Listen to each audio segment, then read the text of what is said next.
Oh, God. This has turned out amazingly well. Have a look.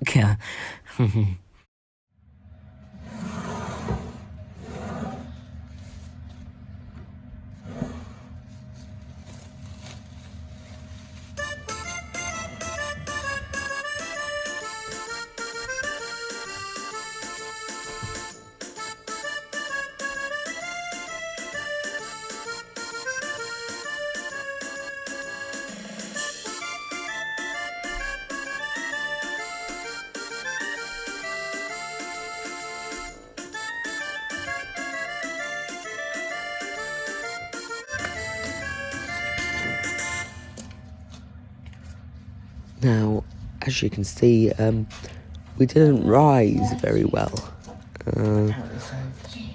That was either down to the dough wasn't wet enough, wasn't sticky enough, or or the yeast wasn't active. But we're going to start making our dough balls now. So what we're going to do is grab a small bit of dough, sprinkle a bit of flour on our surface, and we're going to sort of flatten it out, I suppose. Give it a second. Give me a second. There.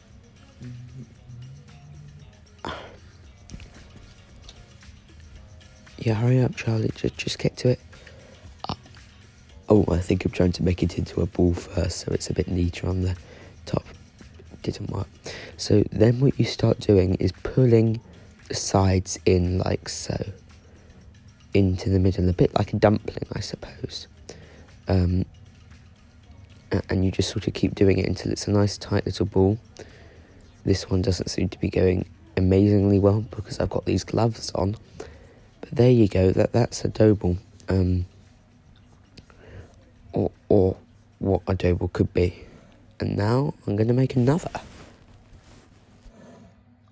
Now, I won't show you me making and cooking the dough balls now because I've got a photo of previous ones I've made that I'm going to put up at the end because I'm making pizza for my family and we won't have enough dough left. But these dough balls, what you would then do is lay it under some cling film and a tea towel for 10 minutes.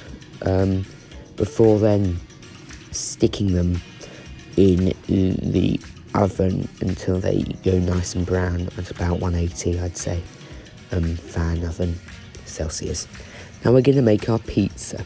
So you grab a nice sort of amount of dough. I'm using less than you would normally need because this dough for pizzas can separate into 4 plate-sized pizzas or 2 big pizzas.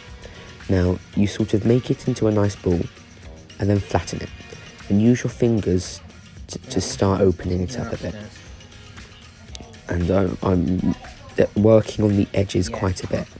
You can see, because what you're then going to do is use your knuckles to pull out the middle, and it's incredibly difficult to do with a tiny piece of dough. It's easier with a bit of a bigger piece, but it stretches it nicely just using your knuckles to pull away from each other.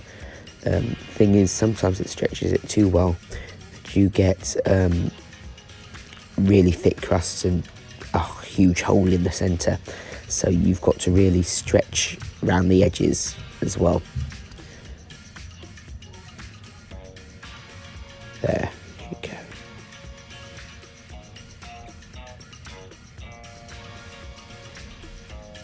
And then what you would do is just do your pizza like normal.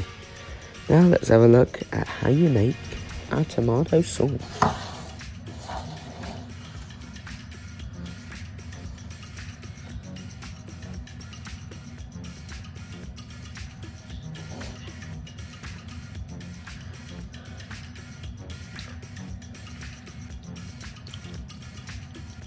So we're going to grab some passata and we're going to add a nice amount. That's roughly the amount that I used for 6 pizzas, 6 tiny pizzas.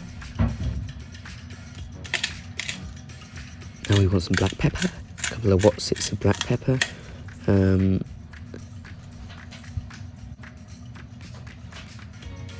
sprinkle of oregano,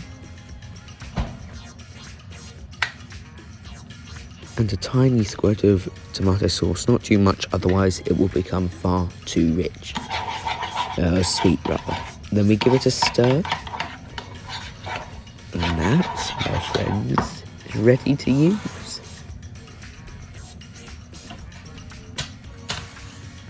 Now, cheese, I like to just use mozzarella, but you can use cheddar as well if you want, if they don't have anything else.